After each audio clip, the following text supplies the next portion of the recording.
बाहरा में लागोता ना मन धनिया, बाहरा में लागोता ना मन धनिया, असरे में बीत जाई लागे ई जवनिया, असरे में बीत जाई लागे ई जवनिया।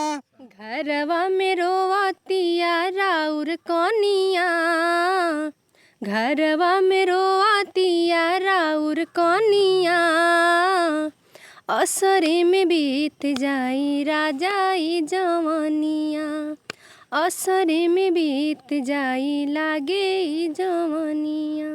आगे इसका अंतरा है। भोर के जगावल पनिया मंगावल, याद बड़ी आवेला, बार बार उठावल हमके सतावल, याद बड़ी आवेला, याद आवेला धनी, याद आवेला, दिनों रात तोरे खाली याद आवेला, याद आवेला पिया, याद आवेला, दिनों रात रौरे खाली याद आवेला। भाई साहब कुशीनगर के ऐसे सिंगर हैं जो लगातार गाने के माध्यम से सोशल मीडिया से लेकर के हर जगह पे वायरल चल रहे हैं।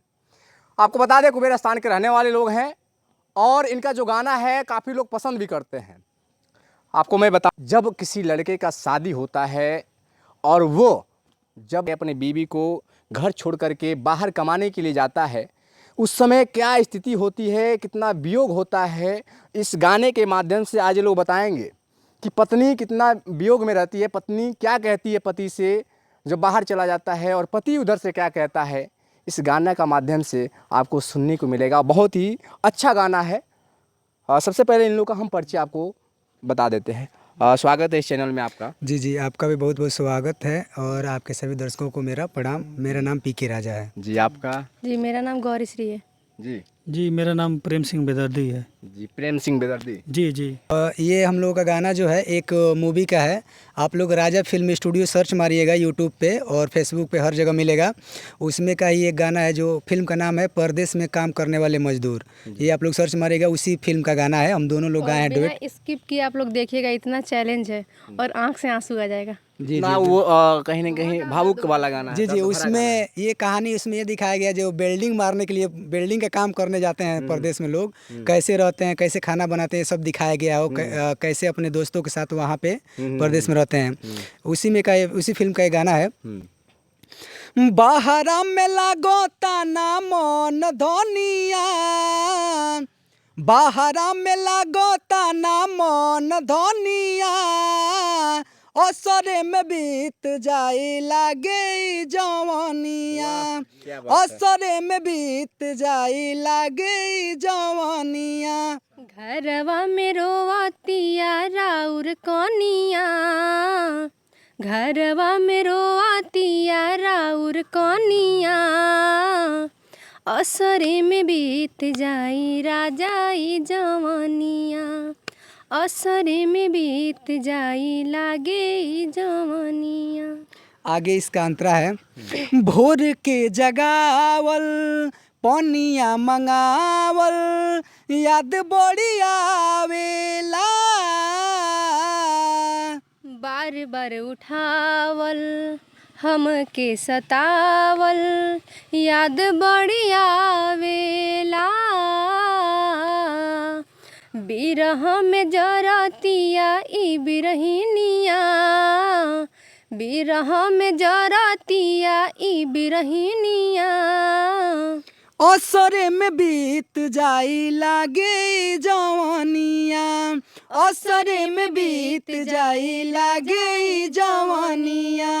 यही उस मूवी का गाना है। बहुत ही बढ़िया है और आप लोग एक बार जाके ज़रूर देखिएगा, फिर उसके बाद से कमेंट करके बताइएगा कैसा आपको लगा गाना।